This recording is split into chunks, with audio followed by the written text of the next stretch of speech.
After it looked like he was following in his father's footsteps, Mick Schumacher is officially cutting ties with Ferrari at the end of the 2022 season. On top of this, we have also learned that Red Bull seems to be open to saying goodbye to longtime AlphaTauri driver Pierre Gasly. And to stir the pot a little bit more, Lewis Hamilton has sent a message to Fernando Alonso, and we get a candid quote from Red Bull principal Christian Horner on his former Red Bull driver Daniel Ricciardo. Let's get right into it. Hello, everybody, and welcome to the Formula One Digest. I'm Tyson De Silva, your host. I'm joined by my co-host Mark, and today we're reacting to some crazy news, and it's really shattered Twitter that Mick Schumacher is cutting ties with Ferrari at the end of the 2022 F1 season. And for those of you who may not recognize the name Schumacher, Mick is the son of Michael Schumacher, who is a 7-time world champion, also considered one of the greatest of all time in F1. He also won 7 championships with Ferrari. And it seemed as though Mick was following in his father's footsteps as he had joined the Ferrari Academy. But now it seems to be that but now it appears to be that he is kind of making his own path and cutting his ties with Ferrari. There are a couple of reasons there could be a couple of reasons for this to be happening, Mark. One of them, of course, is that there doesn't seem to be a spot. Do you think that influenced his choice? Absolutely. I think there not being a seat in the Ferrari camp for the foreseeable future, those seats being taken up by Carlos Sainz and Charles Leclerc. I've been saying it for the entire season, basically. I think it was time for him to leave the Ferrari nest because if he wants a chance at the top team, he's just got to, leave and find it somewhere else. And yeah, I think that it's a very good step for him to take. And I've seen some other F1 drivers like Sebastian Vettel say that it was a good thing that he's going to leave the Ferrari camp. Definitely. And of course, this brings a big question mark as to where he's going to go by the end of the F1 season. He is not signed with Haas so far for a third season. Right now, it looks like Antonio Giovinazzi is a favorite to land the seat. And this is according to Adam Cooper of motorsport.com. Where do you think Mick could go? Because there are still a couple open spots. Of course, we were both just talking about this. He could end up at AlphaTauri and follow in the footsteps of his mentor, Sebastian Vettel. Yeah, I think that would probably be the most likely option for him.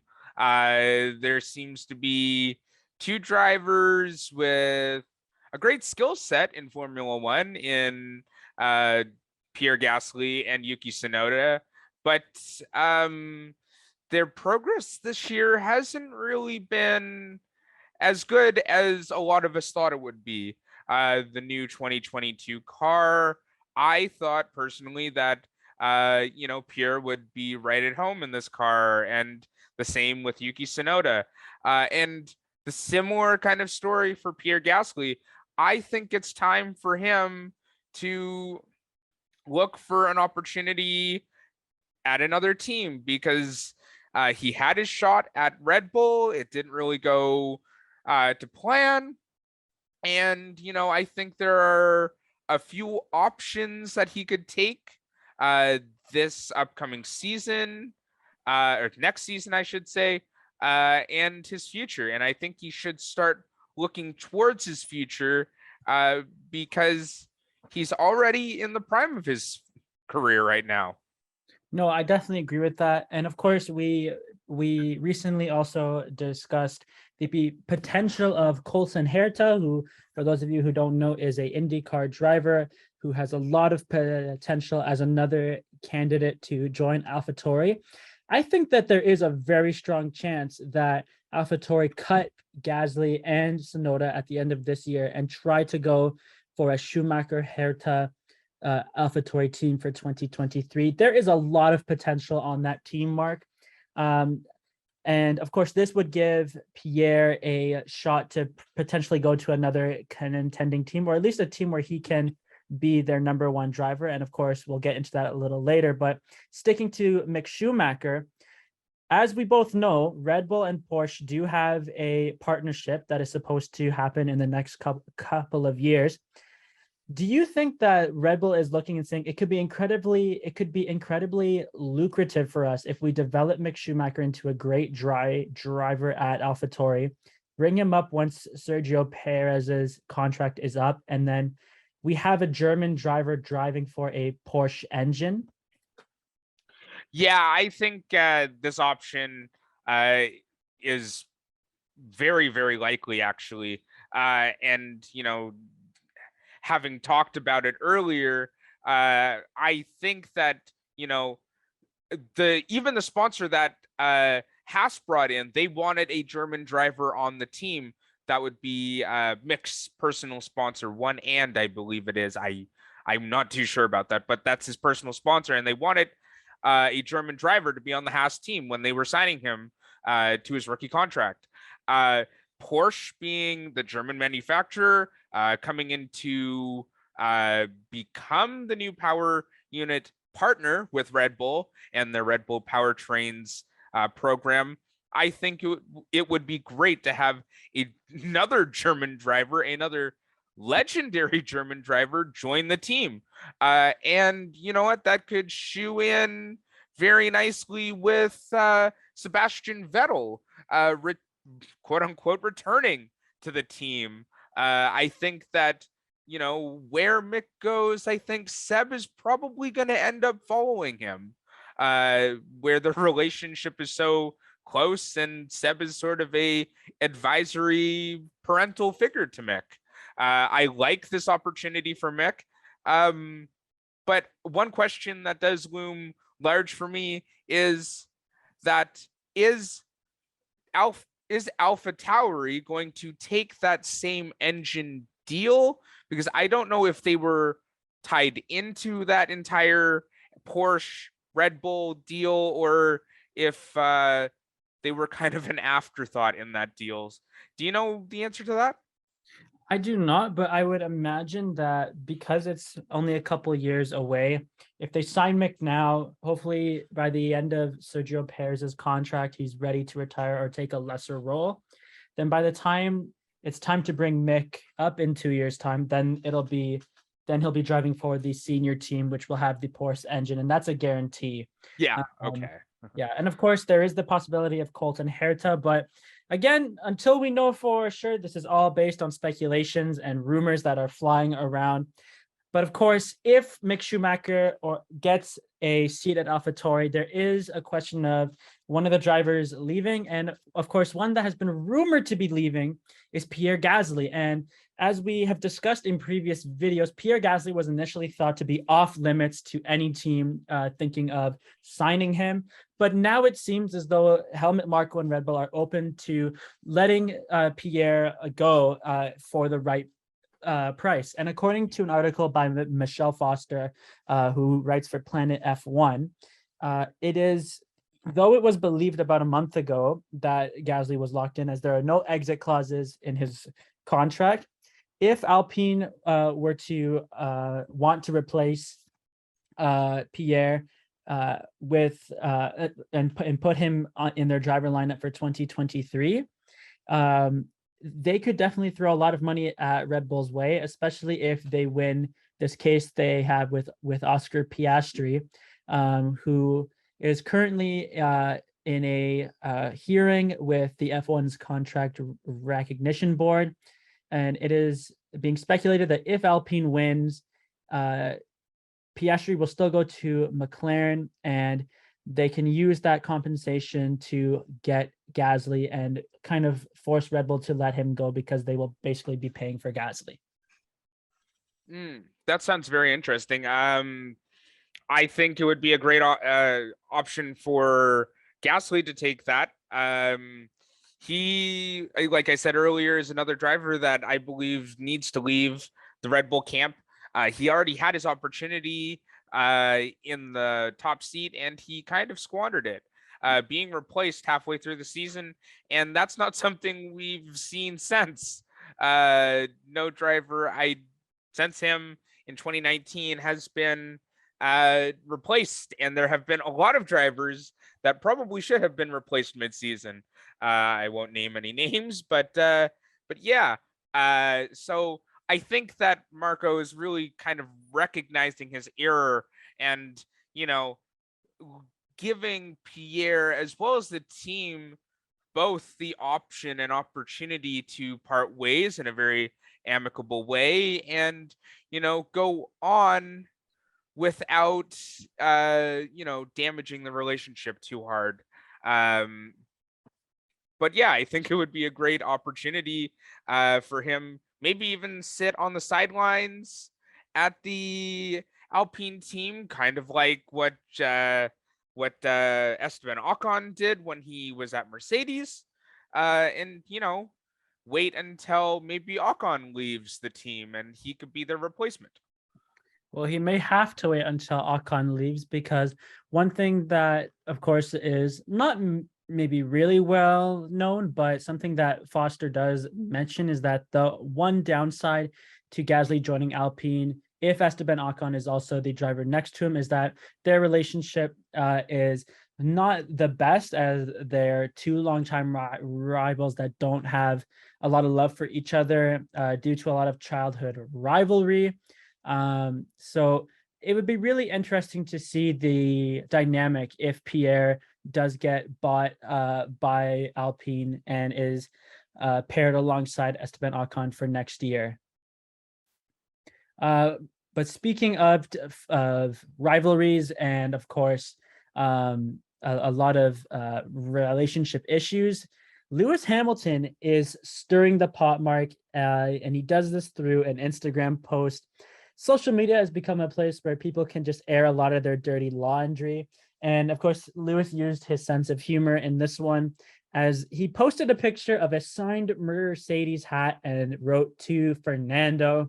Of course, they had collided in this past week's Belgian Grand Prix. And of course, this is just, I think, some humor for Lewis. But do you think that this will rise a little bit more tension between the two as we head into Zandvoort? They are long-standing rivals. They had their issues when they were on McLaren together. But no, I don't think, as much as I'd love to see that rivalry stir up again, I think they've moved past all their differences, and this is just playful banter. But on track, they are two fierce competitors, and they say what they say when they're racing. And I can foresee them getting into each other a bit more, but I don't see that in too much of a mean or get under your skin type of way. I kind of more see it as two very championship caliber drivers, just racing each other quite hard. We do have the Zandvoort Grand Prix, and I foresee the Alpine and Mercedes kind of being close to each other again. So I would definitely look out for them to be on track, but I don't think it's out of any spite or anything. Alrighty, and of course, there's some other news that broke earlier last week that Daniel Ricciardo is losing his seat in McLaren, and this was his first weekend racing since the news broke out. And he didn't have that great of a race, Mark. He finished, I believe, in P15, and it was a terrible race for him overall. Christian Horner, who, as we all know, is the team principal for Red Bull, kind of spoke on Daniel Ricciardo and just what he sees from Daniel. Of course, Daniel was a Red Bull driver about 4 seasons ago. And Horner said that it's very sad to see Daniel because he was a guy who definitely had a lot of capability, and he's one of the best guys out there. He's referring to, obviously, the character of Daniel Ricciardo, but he goes on to say that his confidence has been zapped We're used to seeing him on the podium doing shoeies, messing around with that big smile, and we don't see any of that anymore. And he finishes by saying that I hope he finds an opportunity to further his career because Formula One is better off having him in this championship than not. We talk about spreading the sport, Mark, and we talk about people who are ambassadors of Formula One and being some of the faces. And Daniel, of course, was one of them in the form of Drive to Survive. Do you think that Daniel will be able to find a spot? And if so, where?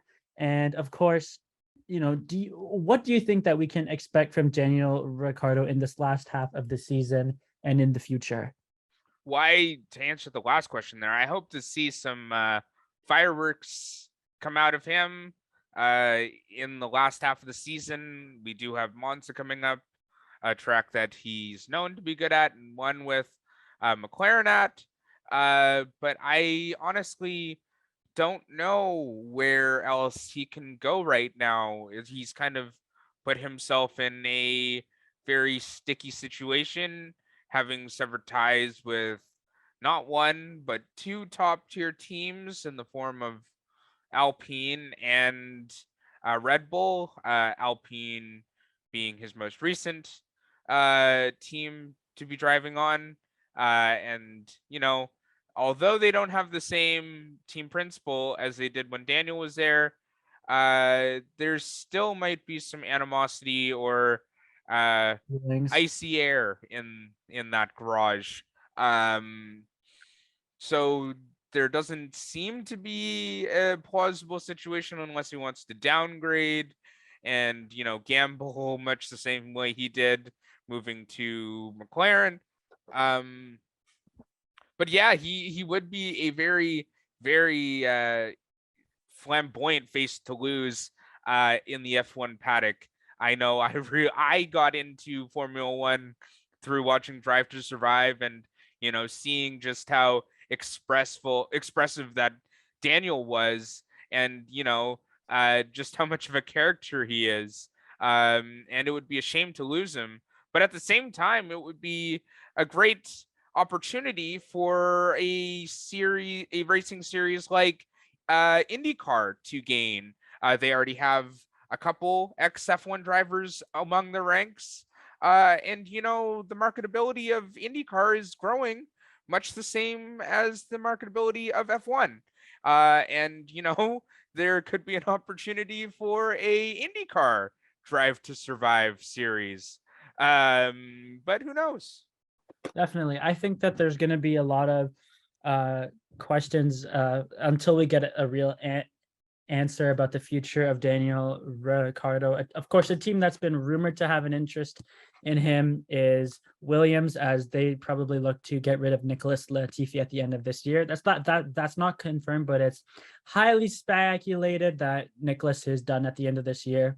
Yeah, it's just going to be a question of whether or not he will continue racing or perhaps maybe take a sabbatical year and then maybe hopefully try to make a push in 2024. But until then, guys, you are the best if you made it this far. Don't forget to like, comment, and subscribe.